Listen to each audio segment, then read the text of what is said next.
안녕하세요.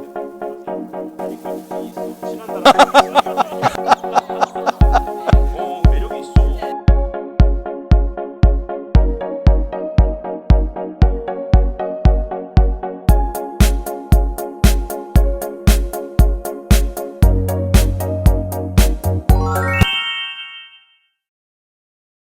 안녕하십니까. 켄초이의 프라이빗 자산 운영. 오늘 아메리츠 에셋 켄초 대표님 모시고 또 함께하겠습니다. 안녕하세요. 네, 안녕하세요. 네, 네. 지난번하고 뭐 의상이 똑같으니까 두 번 찍는 거죠, 뭐 지금. 네, 그렇죠. 양복이 별로 없습니다. 예, 저도 뭐 그냥 뭐 갈아입을 것도 안 갖고 왔고요. 오늘 네. 그냥 뭐 하는 거죠, 뭐. 네.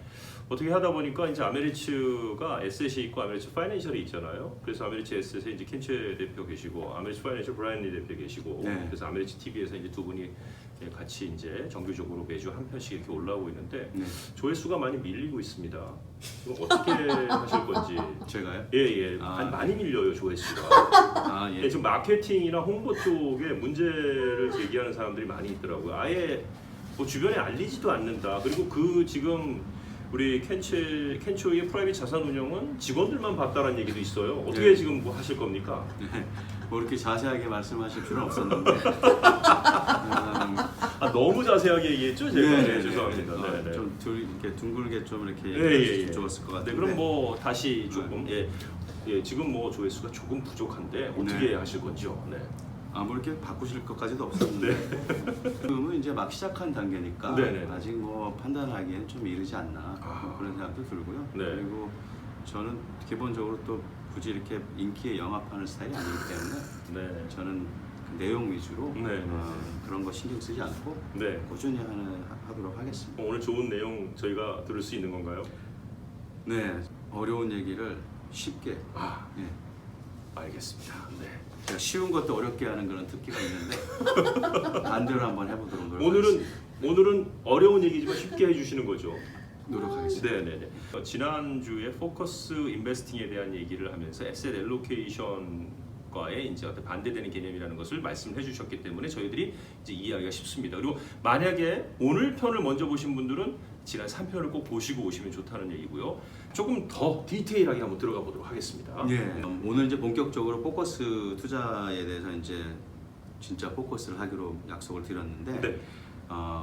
여러 그 유형의 자산에 에셀로케이션은 사실은 뭐 주식이나 채권이나 어떨 땐 부동산이나 뭐 이런 것들을 이렇게 나눠서 투자를 하시잖아요. 근데 이제 포커스 인베스팅은 그 여러 개 나누는 게 아니고 특정 자산이나 특정 종목 위주로 집중적으로 투자를 하시는 방식이거든요. 네. 그렇게 하는 이유는 아무래도 리스크는 더 높아지지만 아무래도 리스크도 집중이 되겠죠. 그렇지만 그만큼 더 상대적으로 높은 수익 포텐셜을 기대할 수 있기 때문에 이제 그렇게 하는 거죠. 네. 포커스 인베스팅이라는 것은 분산 투자 안 하는 건가요? 분산을 포커스 투자도 사실 분산을 합니다. 네. 예. 네. 근데 이제 에셀로케이션하고 그쪽에서 하는 분산하고 조금 개념이 다른 거죠. 네. 에셀로케이션에서 분산하시는 거는 말 그대로 에셋들 사이에 분산을 하시는 거고요. 네. 포커스 인베스팅에서의 분산은 특정 에셋 안에서 그렇게 분산이 이루어진다고 보시면 될 것 같아요. 그래서 네. 똑같이 분산을 하는데 에셀로케이션은 리스크 관리를 위해서 분산이 되는 거고 포커스 인베스팅은 이제 수익 추구를 위해서 분산을 하는 거다.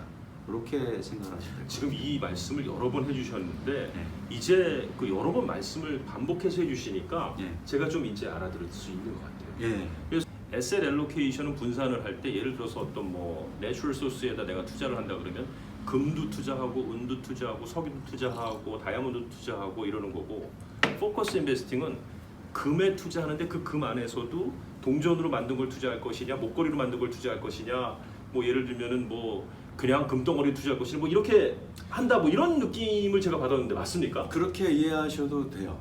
그렇게 네. 이해할 수 있어요. 그 진짜 집중적으로 무엇인가를 들어가서 그 안에서 내가 분산할 수는 있다. 네. 예, 포커스 인베스팅도 원칙들이 분명히 있을 것 같거든요. 예. 그 방금 이해하신 부분에 대해서 그 S&P 그 500이라는 지수와 그 지수를 트랙하는 그 지수형 펀드를 가지고 예를 들어서 이제 조금 더 추가적으로 설명을 드릴게요. 네, 그 좋습니다. 분산 문제에 대해서. 네. 예를 들면 S&P 500이라는 주가 지수를 쫓아가는 이제 펀드, 지수 인덱스 펀드 같은 많이 쓰셨잖아요. 근데 그 S&P 500 그 인덱스 펀드에 투자하시는 거는 사실은 그 S&P 500은 다 주식형 자산에 투자하는 거라고 보시면 돼요. 네. 인덱스 펀드는 인덱스 펀드에 투자하신다는 거는 결국은 그 주식형 자산에만 투자하는 거기 때문에 한 유형의 자산에만 투자하시는 거잖아요. 네. 그런 면에서는 이 포커스 인베스팅이라고 볼 수가 있어요. 아, 그랬군요. 그런 면에서는. 네. 그런데 S&P 500은 500개 회사들에 이제 투자를 하시는 거잖아요. 그렇죠. 네. 그런 면에서는 여러 회사에 나눠서 투자가 되는 거니까 그런 면에서는 분산이라고 볼 수가 있겠죠. 네. Asset Allocation 분산 투자라고 볼 수 있겠죠. 네. 근데 이제 한 가지 유의하셔야 될 게 S&P 500 같은 거는 얘기를 할 때 우리가 이제 그거를 과잉 분산이라고도 얘기를 해요. 과잉. 예, 투마치네요. 그렇죠. 네. 분산을 했는데 그게 너무 많이 된 측면이 있다라고도 얘기할 수가 있어요. 왜 네. 그러냐면 주식에 보통 투자를 하시면 그 주식의 숫자가 15개에서 한 20개 정도가 넘어가면 더 이상 그렇게 분산을 해서 얻는 리스크 관리 효과가 없어요. 추가적으로 되는 그 리스크 관리 효과가 없어요. 네. 그러니까는 필요 이상으로 많은 종목을 투자하시는 거는 물론 뭐 원하시면 하실 수 있지만 네. 그 분산을 통한 리스크 관리라는 측면에서는 별로 의미가 없는 거죠. 그런 면에서 이제 저희 쪽에서 활용하는 그 머니 매니저 프로그램들 그 인베스팅 스트래티지 같은 경우는 그 포커스 투자 폴폴리오가 있거든요. 네. 주식형 자산에 네. 포커스하는 투자 폴폴리오가 있는데 여기에는 그래서 한 15개에서 20개 정도만 스크린을 해서 골라낸 그런 주식 종목 15개, 20개만 집중적으로 투자하는 폴폴리오가 있어요. 그렇게 해서 15개, 20개 정도 하는 이유는 집중적으로 주식형 자산에 포커스해서 투자하지만 동시에 충분히 그 주식형 자산 안에서 얻을 수 있는 분산 효과를 맥시마이즈 하는 차원에서 15에서 20 종목으로 우리가 저희들이 추려서 그렇게 집중 투자하는 거죠. 예를 들어서 그 방금 말씀드린 그런 포커스 인베스팅 폴폴리오 같은 경우는 지난해에 한 39% 수익이 났거든요. 네. 네, 뭐 항상 뭐 그렇게 많이 나는 건 아니지만 네. S&P 500 같은 경우는 29% 정도 수익이 났어요. 10% 차이면 좀 그렇죠. 일반 제법- 지수에 네. 비해서는 사실은 포커스 한 것만큼의 어떤 기대치를 달성했다. 10% 이상 상회했으니까. 네네. 뭐 그렇게 해서 그런 식으로 하는 게 이제 결국은 포커스 인베스팅이다.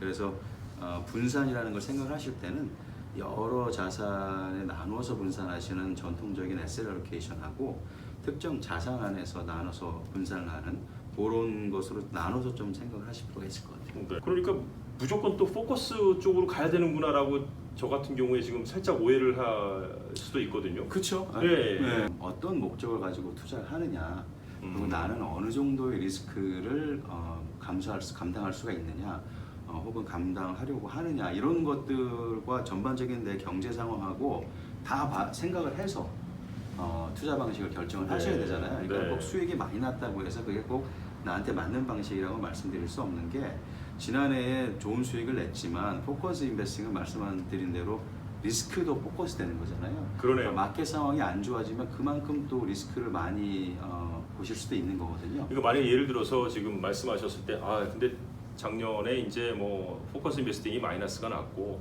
뭐 에셋 앨로케이션은 뭐 그래도 한 10% 올랐고 만약 이런 얘기를 제가 들었다 그러면 에셋 앨로케이션이 최고네요. 그렇죠. 또 항상 그렇게 이렇게 갈 수 있죠. 네. 또 할 수 있으니까 음.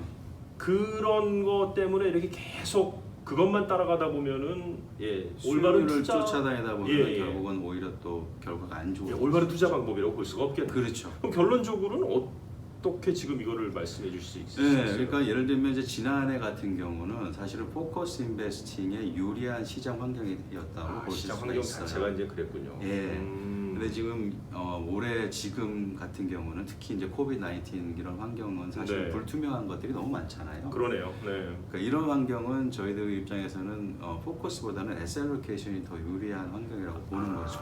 네. 그러니까 저희 쪽에서는 뭐 리스크 온 환경이다. 그러니까 조금 더 리스크를 테이크하고 어그레시브하게 투자하는데 적절하고 유리할 수 있는 환경이다. 그래서 리스크 온 환경이라고 하고 그 반대의 환경, 조금 조심스럽게 더 리스크 관리에 더 비중을 두고 관리하시는 게 더 유리할 수 있는 환경이라고 할 때는 리스크 오프 환경이라고 불러요. 네. 그래서 그렇게 우리가 지금 처한 환경이 내가 원하는 것도 또 중요하지만 또 동시에 그 원하는 것이 지금 어떤 환경에서 지금 우리가 투자하는 거 있는지도 좀 생각을 하셔서 그 포커스 인베스팅하고 그 에셋 알로케이션 인베스팅을 사실은 적절히 우리가 능동적으로 좀 활용할 필요가 있는 거죠. 그렇군요. 그렇죠. 지금 이 환경을 어떻게 전문가가 보고 있느냐에 대한 조언도 테이크를 하면서 네.